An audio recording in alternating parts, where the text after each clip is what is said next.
And after that, bishop to b4 by Botvinnik, pinning the knight. And guys, this complete setup is known as French defense Winawer variation. And guys, this is the classic way to put pressure on white center. And since this e4 pawn is now in danger, because black is going to capture this knight, so that's why e5 by Tal. He simply closes the center and says, fine, I'll take the space. Okay, so after that, c5. And guys, this is the standard reaction. You must attack the base of the pawn chain immediately. And simply a3 by Tal. He simply targets the bishop and he simply exchanges on c3. And now look at this. Tal has double pawn on the c file, but he also has a massive pawn center and the bishop pair. I mean, this is exactly the kind of unbalanced position which Tal loves.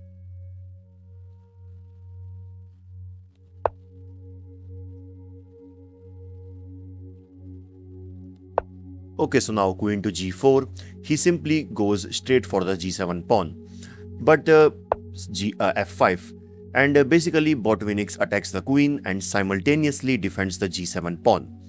And since this queen is attacked, so Tal simply takes a step back, knight to e7. But wait, doesn't Botvinnik made a mistake here? I mean, he just blocks the rank of the queen.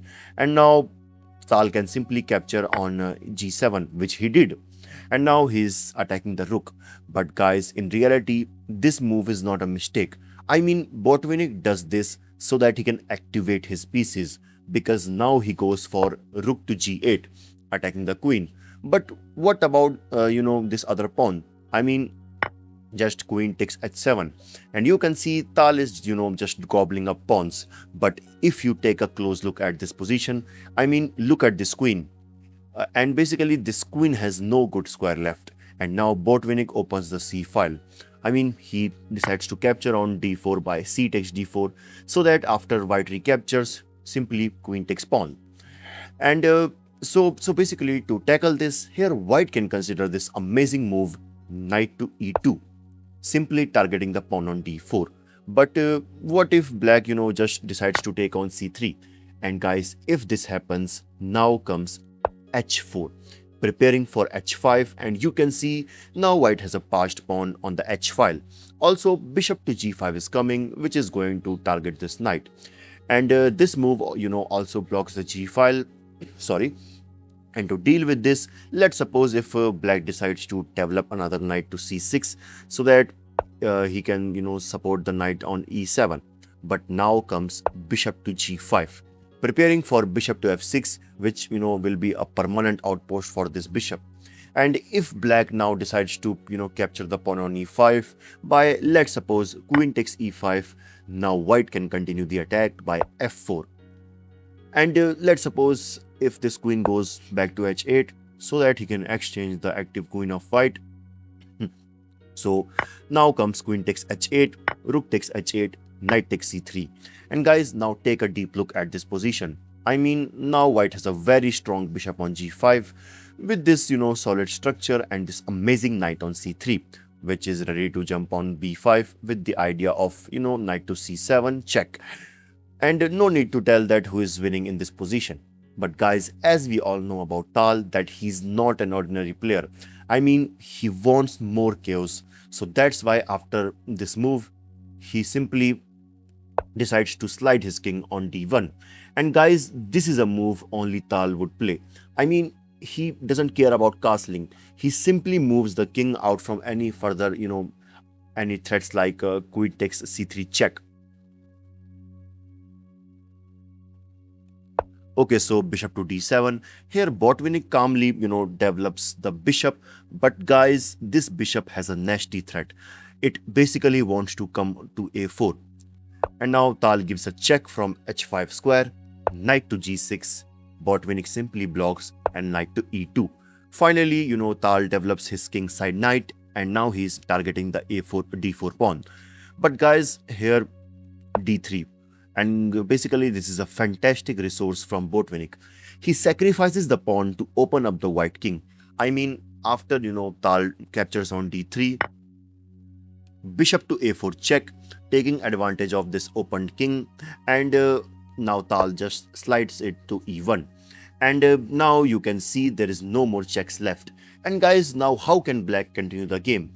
I mean, here the best move for black is to push d4, trying to open up the c file so that this queen can come to c2. I mean, let's suppose if he decides to capture on d4, now comes queen to c2, and you can see the queen is now threatening to mate on d1. Although this can be simply handled by moving this bishop and taking help of this rook. But guys, there is a saying that if you are going to lose, at least put your opponent under so much pressure that they might panic and make a mistake, even in a winning position. Okay, so in the actual game, after this move, basically here Botvinnik makes a mistake by queen takes e5. He simply captures the free pawn on e5, but in doing so, he leaves the defense of these important squares, and we can say these important file and rank. And now Tal takes advantage of this with the move bishop to g5. And guys, that's a great move. I mean, he's preparing for queen to h7 so that he can create a mating net. But both but according to his yes, so basically Botvinnik goes according to his plan. He develops his another knight on c6, and basically he's preparing to push d4 so that he can open the c file. So to stop this, Tal simply advances the pawn, and he basically blocks the d pawn, and also he's targeting the queen. So that's why queen to c7. Basically, he is now covering the 7th rank so that this queen can't enter. And guys, now here Tal finds a great move, which is h4. He creates basically a permanent place of this bishop, which is on g5, and now he's eyeing the queen side. And e5. Basically, Botvinnik strikes back in the center, and he's trying to open lines for his pieces. And after that, rook to h3. And guys, just take a look at this. Tal lifts his rook, and he's not even thinking about castling normally. He wants to swing the rook to the e file so that he can create a direct attack to the black king. I mean, this is pure Tal magic. So Botvinnik goes for queen to f7. He prepares to slide his king to safety, but d takes e5. Tal simply recaptures because he wants to open up the position. Knight takes e5, and finally rook to e3. And now the rook is perfectly placed on e3, and you can see what's coming next. So that's why Botvinnik unpins the rook. So that's why he just goes for king to d7. And now here white can continue the game by knight to f4. And basically so that he can put some pressure over this pinned knight. And let's suppose if black tries to attack the queen by let's suppose rook to h8, now comes this amazing move. Can you guess the move? Yes, you are right, which is knight takes g6. The idea is after rook takes queen, then simply knight to e5 check, as you can see, forking the queen and the king. And if knight takes g6, now comes queen to f3.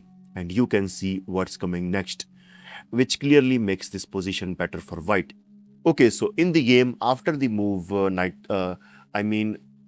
to d7, basically Tal decides to bring his last rook into the game, and now he is targeting the b7 pawn. So to defend this, bishop to c6 might be the best option because this move also blocks the c file, as well as it also eyes the king side. But instead, Botvinnik pushes b6, and the problem with that move is by pushing the pawn, black also weakens the c6 square. Okay, so now knight to f4. Tal simply brings the knight into the attack, pinning the knight on g6, and you can see the pressure is immense. And yeah, so basically now rook at a goes to e8. And Botvinnik also brings his another rook into the game, and also he releases some pressure from the knight.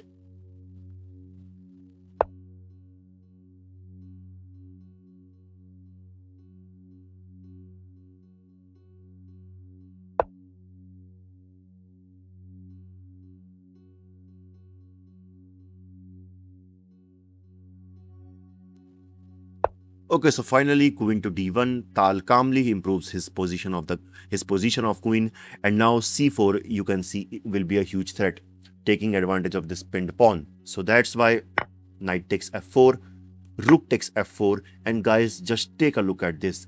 I mean, Tal, both rooks are participating in the attack. And now he goes for knight to g6, simply targeting the rook, but rook to d4. Okay. And after that, rook takes e3 check. Botvinnik exchanges the rook so that he can relieve some pressure. F takes e3, and you can see now Tal's center pawns are mobile.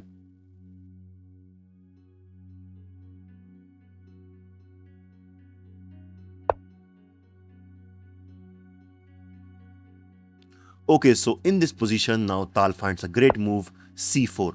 And basically, he breaks open the center and he wants to tear apart the black king cover. And now moving the king to b7 might be the best option, but Botvinnik decides to capture on c4. And the problem with that move is now you can see this d file is opened, bishop takes c4, and you can see now in the next move after queen to g7, simply bishop takes g8, queen takes g8, and now he's a piece down.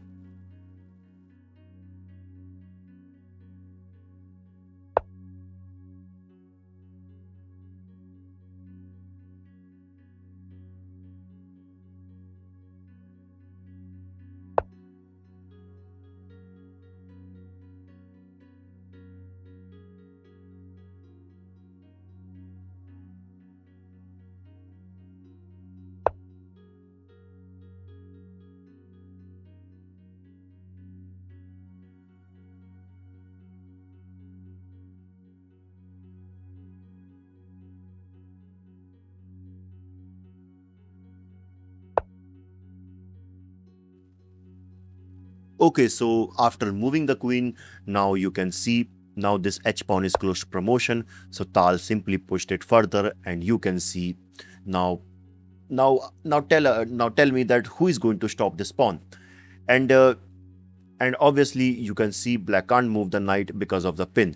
So first of all, Botvinnik slides the king to b7, and he simply unpins the knight so that he can bring this but s7, and you can see now the pawn is one step ahead from promotion. And guys, now queen to f6, and basically Botvinnik tries to stop the promotion, but bishop takes e5, and basically Tal removes this knight, which can be a a threat to for this pawn. And after that, queen takes e5. And guys, in this position, can you guess the next move played by Tal? I mean, in this position, he sacrificed the rook with rook to d7 check. The idea is after bishop takes d7, now comes queen takes d7 check, and he simply brings the queen into the game so that he can promote. After king to a6, now comes this crazy move, queen to d4. Tal simply offers a queen trade, and he's simultaneously threatening to promote the pawn, and this is absolutely insane. Now Botvinnik tries to create some counterplay, but simply king to f2, queen takes a3, Botvinnik grabs a pawn, but guys, it's now too late, because in this position the final move by Tal is h8 equal to queen, and in this position Mikhail Botvinnik resigned. Because let's suppose if he tries to give multiple checks like queen to a2, which is and guys, basically the multiple checks are not possible now, but queen to d7, okay. And if queen to e4 check, simply king to f2. If he gives another check, simply king to g3, f4 check, king to h2, queen to a2, but queen to c8 check, simply king to a5, queen takes a7 check, king to b5, simply queen takes a2, and after king to b4, finally queen to c4. And guys, that's a mate. What an amazing game by Tal. Like this video, and I will see you in the next one. This is your host Bison signing off. Bye bye.